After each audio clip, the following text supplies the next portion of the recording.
Have you ever wondered what it would be like to truly know what's happening with someone before the tests, before the charts, before anyone else? My guess says sometimes all you need to do is listen, not just to your patients, but to the quiet voice inside yourself. Tonight we meet Jen Johnson, a wife, mother of two, and a veteran ER nurse from Ontario, Canada. After 16 years on the front lines, Jen found herself facing more than just medical emergencies. She endured heartbreak, witnessed the best and worst of humanity, and served the relentless pressure of a global pandemic. Through it all, she discovered something unexpected: the power of intuition. That gut feeling, the one that whispers a warning or offers a nudge, became her most trusted tool, often guiding her to act before the evidence was clear. But intuition isn't just a hunch. Jen's here to share the science behind it, how it changed her own nursing practice, and why she believes it could save not just patients, but nurses themselves from burnout and despair. Her new book, Nursing Intuition: How to Trust Your Gut, Save Your Sanity, and Survive Your Career, is a rallying cry for every nurse who's ever felt alone on the darkest days. How do you find hope when the world expects you to be unbreakable? And is it possible, even now, to bring back the love of nursing? This is The Enlightened Life. I'm Scott Allen, and tonight we listen to the voice within.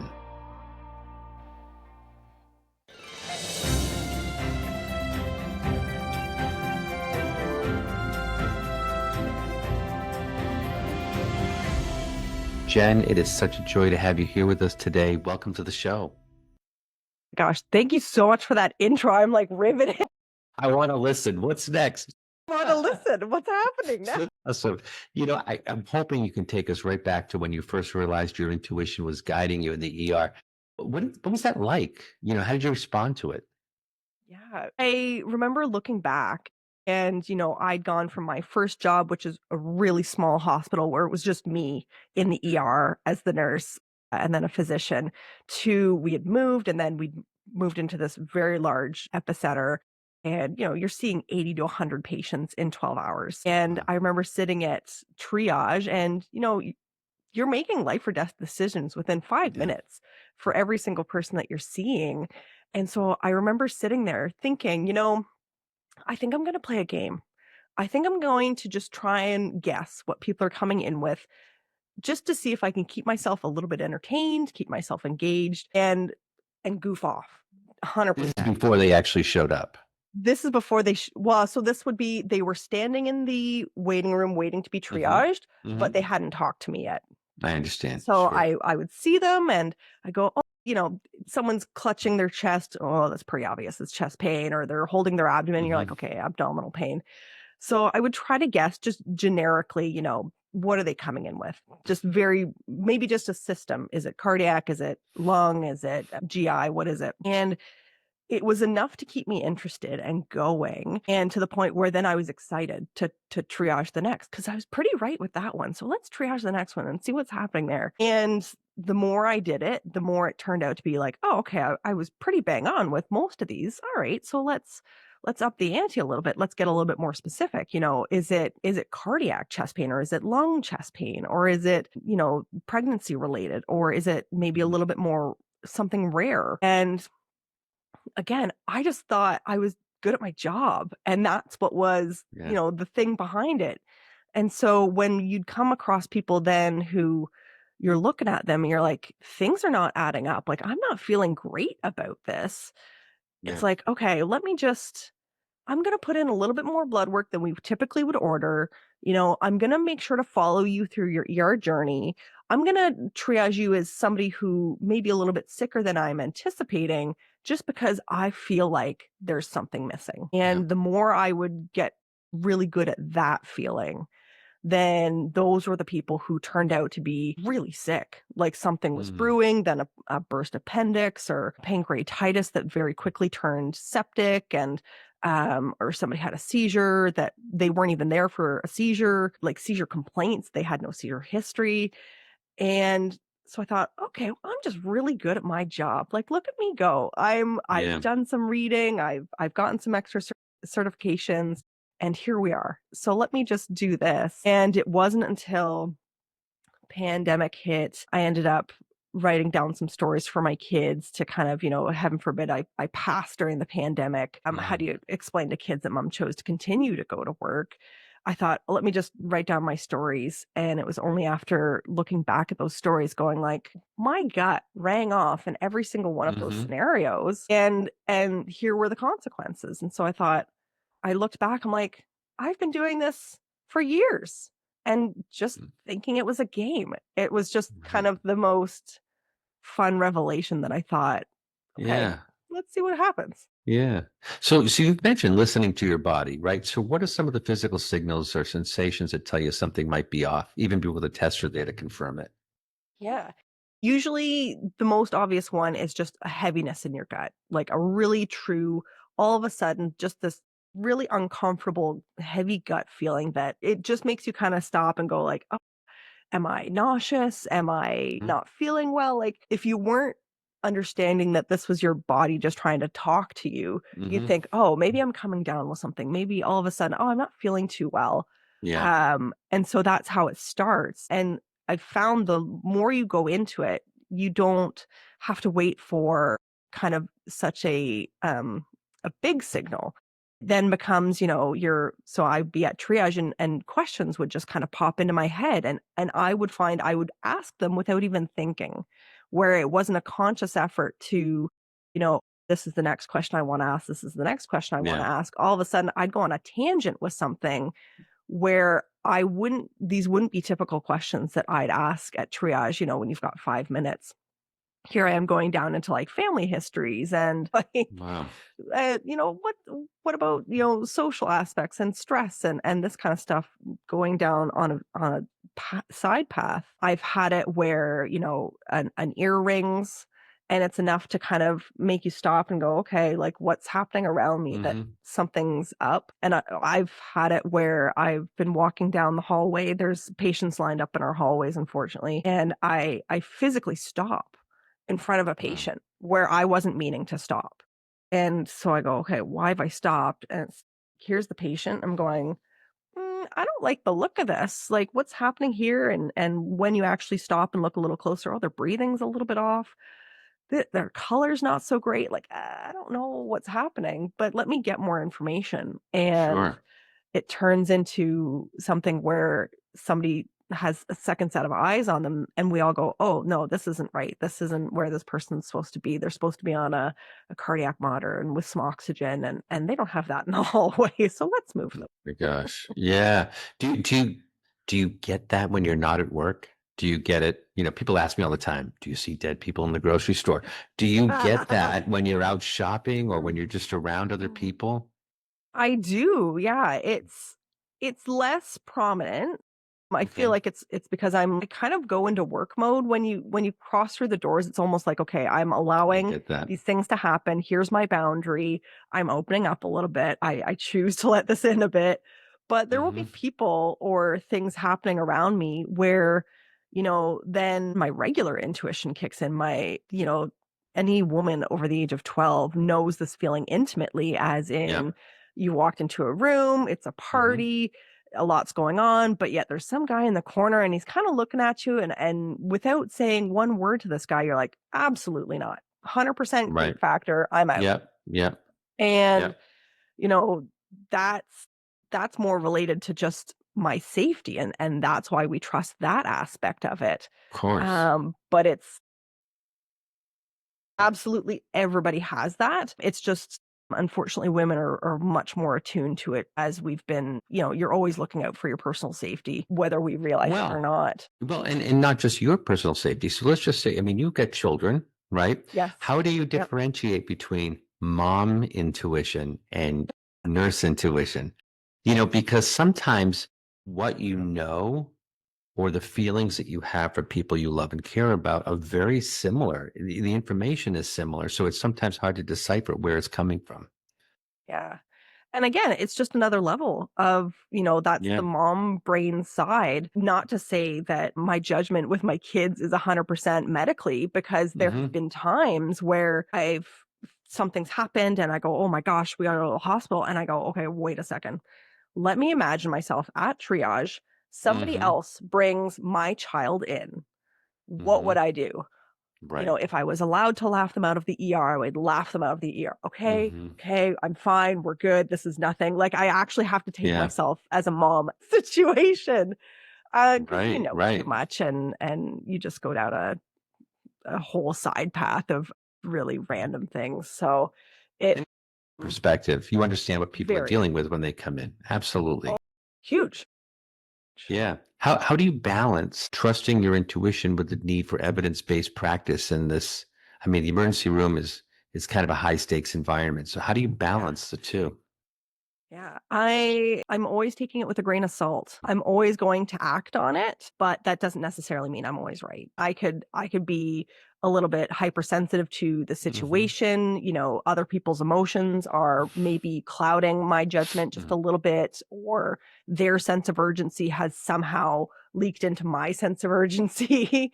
Yeah. And being aware of personal bias, you always have to be aware of your own personal biases and just make sure that that's not something that's also clouding your judgment. You're not Sure. putting somebody off because of ingrained beliefs that you're trying to change, but unfortunately it's hard. I get It's that. just I get that. it it's just you're being aware of it, you're acting on it, because I would rather act on it and be wrong than not act on it and have been right in the first place, because But that can means that acting on somebody's it, much sicker.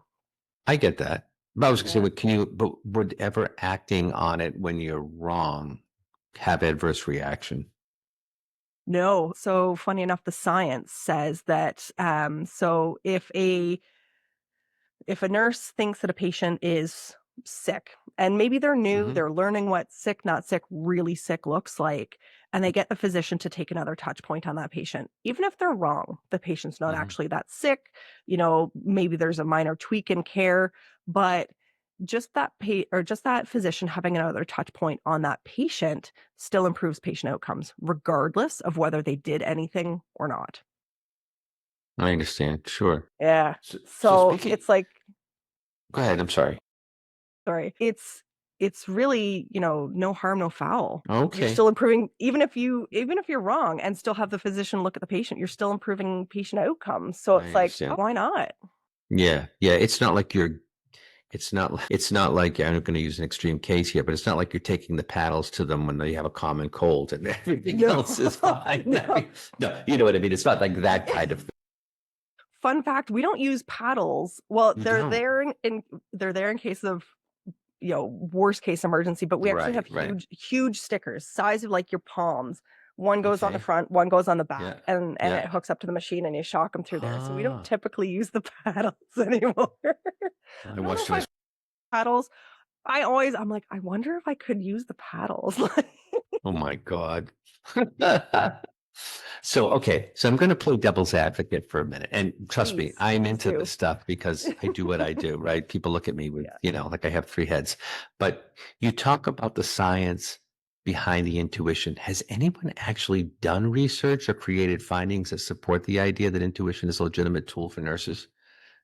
So not only is there so much information on Really? intuition, but so much information specifically on intuition in nursing. It is Wow. it's a very well known tool within nursing, but Hmm. it's very hush hush. It's very, Mm. 20 years ago, we didn't have the science to support it. I mean, we had some, but not nearly to the extent that we do now. And so, we talk about it, but at Mm. 3 a.m. on a night shift, you Yeah. finally get all your patients tucked in, and then it's like, oh, hey, what happened to that guy last week with the chest pain? Oh my God. You know how my gut rang off about that? He went Yeah. da da Yeah. da da Yeah. da, and then we did da da da da da, and we actually got him to the cath lab in time. We saved his life. He came back the other day and thanked us. And it's like, okay, well Wow. now I'm getting goosebumps and okay, so it's a very, you know, we just don't talk about it. And that's truly the problem. If I hadn't had one professor in university say one time offhand she said, trust your gut. And like that was it. It was totally off topic. Oh, yeah. She didn't expand on it. She went off onto some other lesson. And had she not said that, I don't know if I would have bit into this as hard and as Yeah. I understand fast that. as I did. I So get it. the more I talk about it, the more people open up, the more people have their own stories. And it's like, okay, clearly, this Mm. was me meant to do this. The book, at least the majority of the stories and most of the basic information with intuition, it was written in 6 weeks. I don't remember Wow. writing it. Isn't that I crazy? remember I remember waking up really early and staying up really, really late, but I don't, for the most part, remember writing any of it. And Beautiful. again, most of it's my stories, so it's trauma that I've 100% blocked out 100%. and didn't deal with, but it was there and it clearly needed to come out. And the more I do go around and speak to it, when people say, "Well, is there science background?" I'm like, "Yes, there is all this science." And so we're Wow. taught if there's science, we should be teaching it. So if somebody's going to teach it, let me teach it. So, what do you say to skeptics who argue that intuition is just hindsight or luck or whatever it is they believe that it is, and there's no real science that goes along with it? Sure. I mean, you have your right to your opinion. You sound like I'm me. not Yeah. I'm not here to persuade you one way or the Yeah. other. I can say, Yeah. here's my book, read Yeah. it, have at her. I can say, here's like the 20 plus science, peer reviewed within the last 5 years, scientific evidence behind me. Yeah. Um, yeah, you can talk to any other nurse who's been working. Statistically, it's critical care that tends to trust their intuition more for the simple fact of they just don't have time to second guess themselves. And of Right. course, then they end up being right. So then it becomes this tool that they rely on. Mm. But talk to people, talk to nurses, anybody who's been in it more than 5, 10 years, talk Yeah. to them. Be Yeah. like, hey, They have you get ever it. had an instance where you've trusted your gut? You'll get stories. Go to somebody else, you'll get stories. It's just something that we all do that we just don't realize that we're doing. So I was going to ask you this, and maybe you just answered it, but do you have to convince colleagues or supervisors to take intuition seriously, or it's just kind of that's No. just part of it?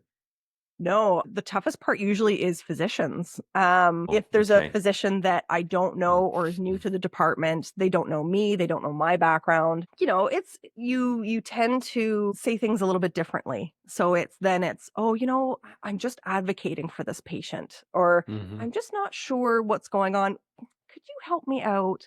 You change your Yeah. tune depending on who you're talking to. If it's one of my regular docs that I've been working with for years, I'm like, hey, my gut's screaming at me. I don't want this person to die. Can we go? They understand that I don't stand there and say, you got to see this person now unless I truly mean it. They go, "Oh, okay." They don't even ask me if I'm sure. It's just like, oh, okay. And they kind of stop whatever they're doing and they They get up know. and we go. They know. And the docs call it spidey sense. And that's acceptable. That's an What's it acceptable called? term. You call it? Oh, spider, like Spidey spider. Yeah, yeah, yeah, yeah. spidey sense. So you're like, well, if that's an acceptable term, why isn't like intuition or trusting my gut? Like, Right, right, right. so sometimes it does take the new physician's time to learn. Because again, it's not being taught in medical school Yeah, either. At least they're teaching, trust the nurses. But right. when I've got a new doc that I'm saying, hey, you gotta come see this patient, they're like, yeah, yeah, yeah, in a minute. And I'm like, okay, I'm just gonna chart MD notified, no new orders received. And any nurse who reads that in the chart knows exactly what that means. It means I've advocated, I got put off. But I'm charting Wow. to say that I advocated. That's right. Good for you. Wow. Have you ever had intuition lead you astray? I mean, there's been plenty of times where I thought, you know what, I think I just there's something else going on kind of thing. And it turns out that no, it's just your average complaint. There's been one time where, I thought it's night shift. This like 16-year-old comes in super drunk, just so drunk he's not Mm, even really responding to us. I'm like, okay, here we go. It's Friday night, whatever. So we're getting him all hooked up. He's puked everywhere. And I'm like, I'm uh, gonna leave you in your puke clothes. You can have at it. This is gonna be a learning opportunity. Really gave him the gears, like super gave him the gears. It was horrible. I was nurse ratchet to the nth degree.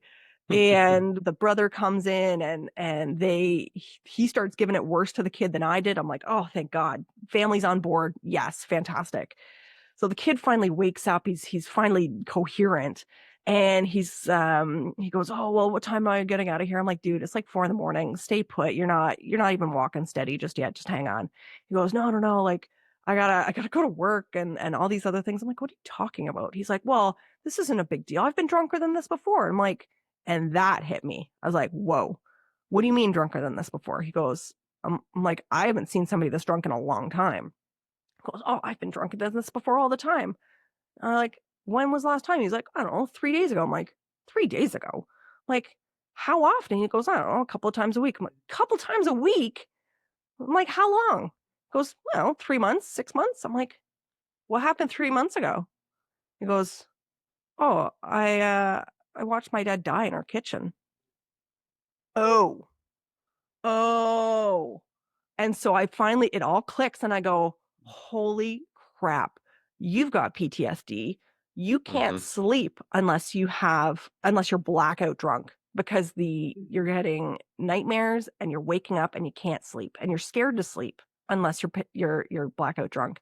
And I thought, "Holy crap." It's awful. So it's awful. So I'm like, "Okay, so now my whole plan that I thought I had about my patient we're turning it on its head." So now all of a sudden I'm like, "Man, we gotta get social work involved. We gotta do all these things."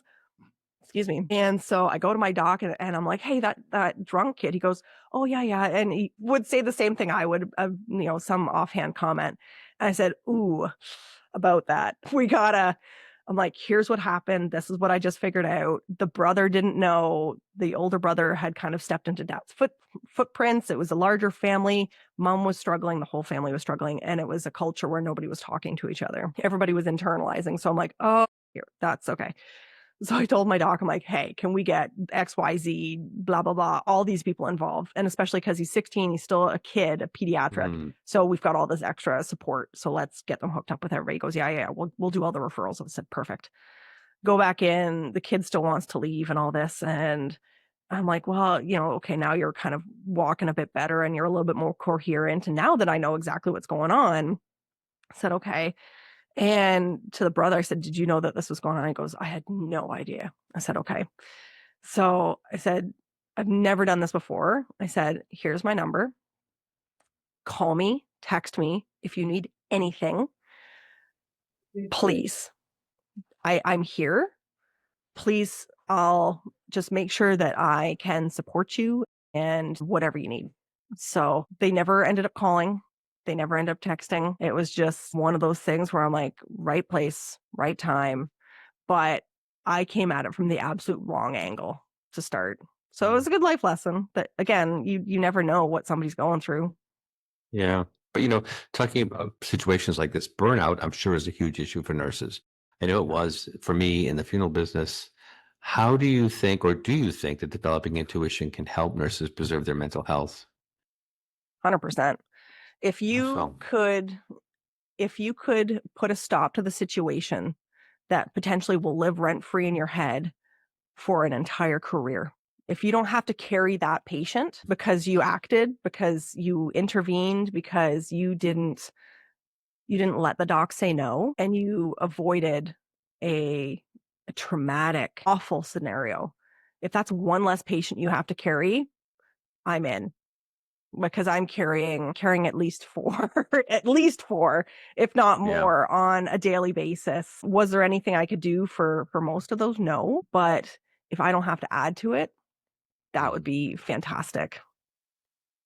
So if nurses already, when I say buy in, I can't think of Yeah. a better word, buy into intuition, understand that it's a part of it. Who is the book for?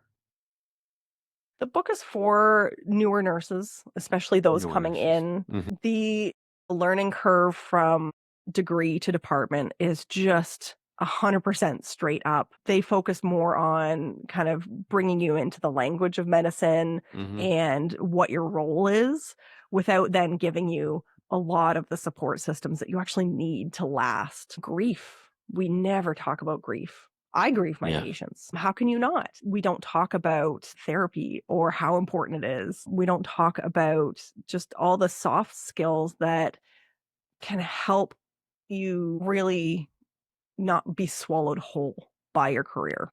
Yeah. I get that. I Yeah. get that. Yeah. For those coming in that want to develop their own intuition, where can they start?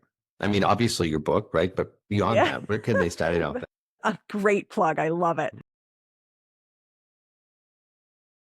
Shameless. They can start just by, there's really only 2 steps. There's really just figuring out that your body is telling you something. So be a little bit more open to when something feels off. Yeah. If you're getting that feeling that you would in a party when the creep factor's up and you're just not into it. If that kind of sensation is coming around, but you're at work and there's nobody really around you that you would kind of have that feeling about, then just give it a minute.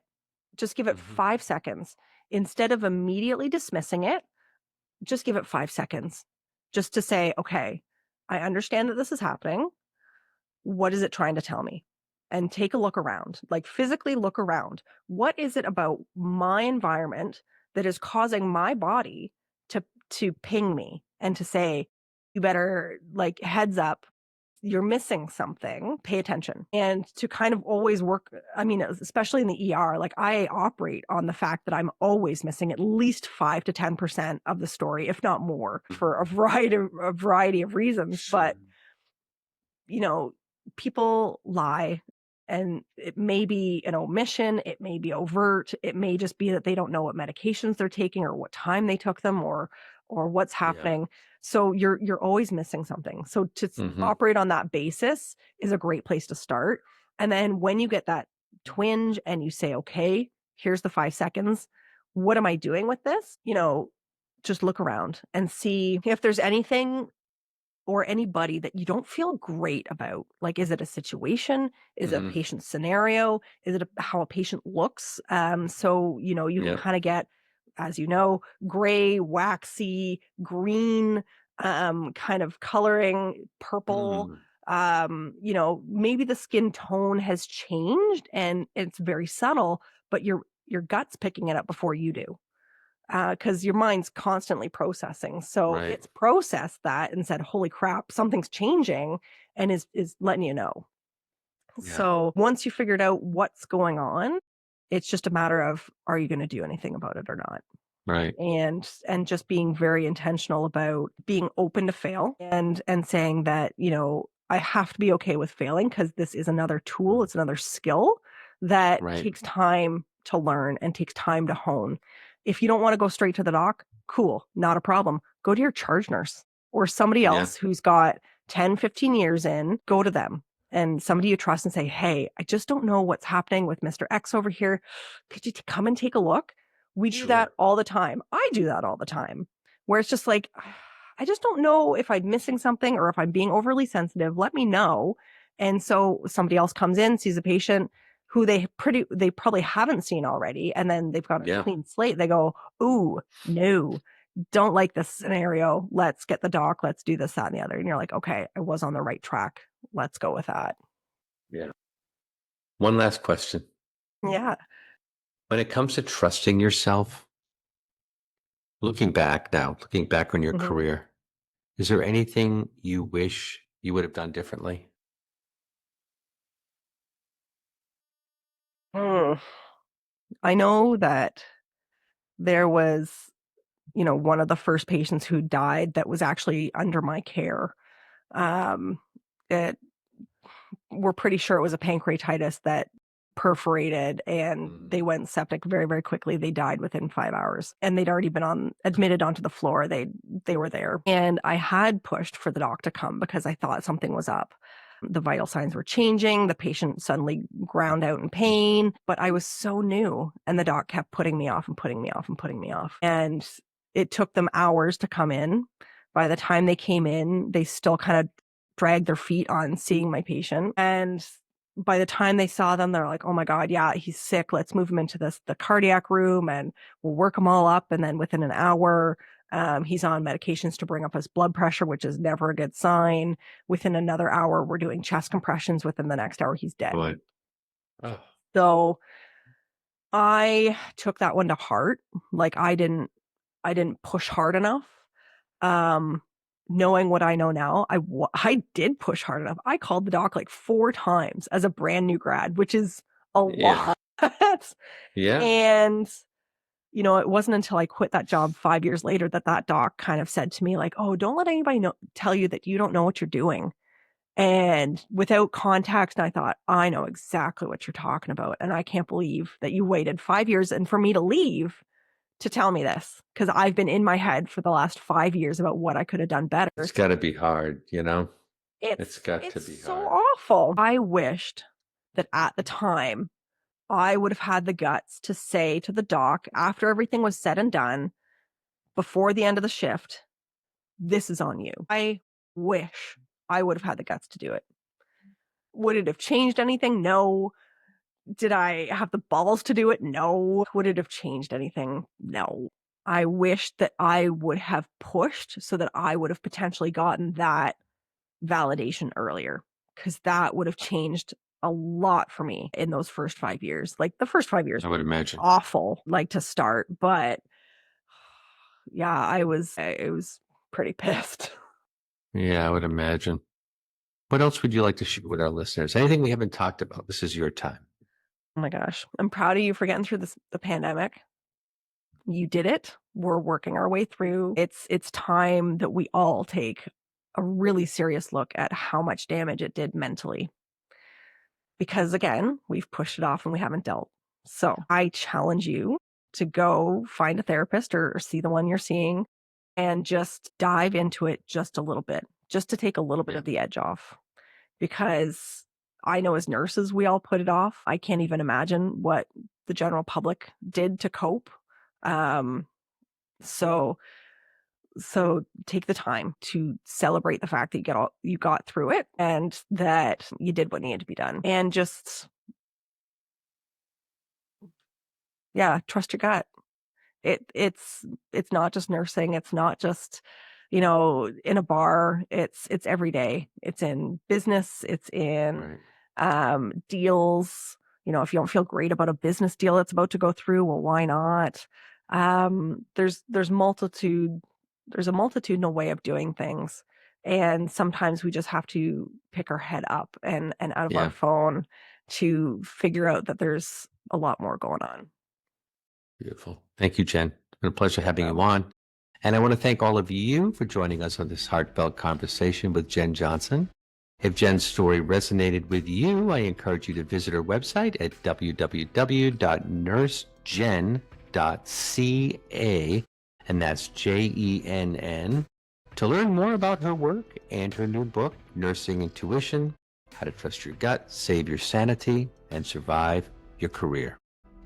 If you enjoyed this episode, I'd love for you to check out our other conversations on The Enlightened Life. You can find past episodes on my website at www.mediumscottallen.com, on YouTube, and everywhere that podcasts are shared. And if you're curious to see more, you can now watch me on Dark Echoes, streaming on Amazon Prime Video and coming to Apple TV in 2026. So for those seeking comfort, connection, or clarity, I offer private readings and public events. All the details are on my website. You'll also find information about my book, In the Presence of Light, a funeral director's journey from mourning to mediumship, which shares my personal story and the lessons I've learned along the way. So thank you all for listening, for your openness, and for being part of this community. Until next time, take care of yourself and keep seeking the light. We'll see you next time.